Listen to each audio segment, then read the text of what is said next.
certainly by the 2020s, I think the notion of lawyers reviewing documents in bulk will be largely historic. And the same will also be true, the next step.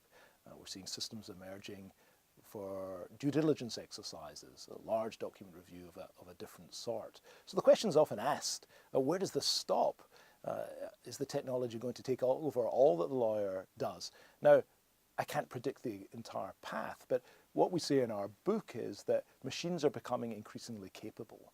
And so it's very clear that work in our guts that we know is routine and repetitive, for example, basic contract drafting and some rudimentary legal research, we know it doesn't necessarily require the highest powered of lawyers. We know that autonomous technology or systems being used by less qualified people will do the job.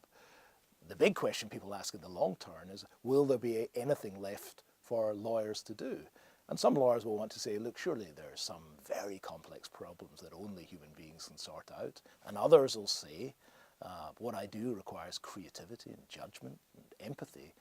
And there's no way any machine could ever emulate that.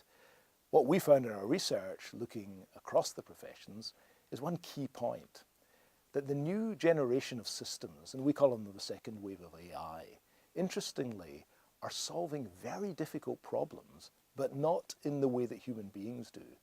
It's like the system that beat the world chess champion in 1997.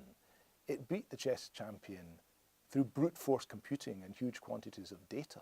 It wasn't as intelligent in the human sense or creative, imaginative. But when you have large amounts of data and very fast processing power, we can do remarkable things. So as we know, there's a system that can predict the outcome of a certain type of litigation more accurately than lawyers. It knows nothing about the law, but it can predict the behavior of courts. We see this in medicine, where data science is trumping medical science. The emergence of a set of systems that are sorting out problems that we thought could only be sorted by human beings, but doing so in quite unhuman ways. Same goes for judgment. Often a lawyer will say to me, why my clients come to me is for my judgment. How could a computer, in some sense, replicate or exercise judgment? And we say this is the wrong question.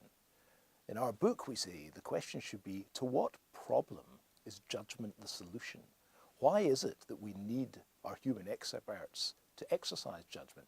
And the answer, crudely speaking, is because we operate under conditions of uncertainty. Facts are uncertain, knowledge is uncertain, and we go to our experts because their experience is such that they can help us in conditions of uncertainty.